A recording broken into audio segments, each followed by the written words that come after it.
Marami na naman mga galit sa akin nito. Patay tayo dyan. Pero guys, sa totoo lang ha, pag namatay si Bongbong Marcos, putang ina, vigil yan mula apare hanggang hulo. Pero ang kagandahan ng vigil na gagawin natin, no? Imbis na magnilay-nilay, imbis na mag-pray over, mag-videoke.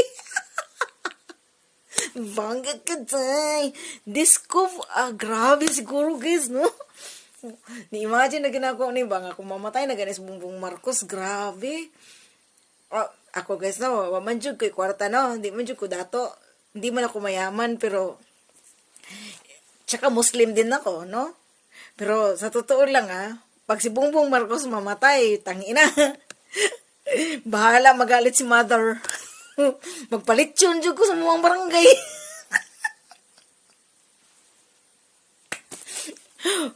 Yung na sinang, napalitsyon mga doon.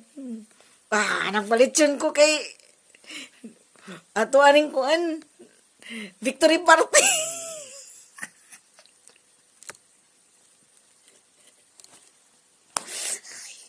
Kaya, mayroon na sila. Unsa may itong buhaton doon? Magbabigil tani, magpapangaji tani. Uy, ano magpangaji pamunta?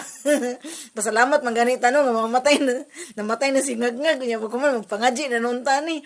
Ito magpangaji ani, nubina, ganit tawag ito, nubina. Ano ito magpangaji ani? Atong buhaton ani, siyam kaadlaw pod. Siyam kaadlaw, videoke. Siyam kadlaw parte. Abog-abog. Dili magpaabog-abog tadi. Pa-video kay ko na siyam kadlaw.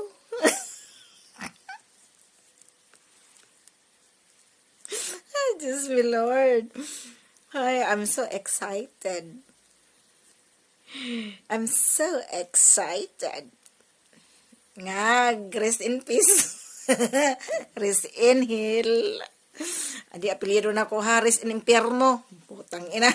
Mamatay na ang taga. Uy, give up na ngag. Give up na po.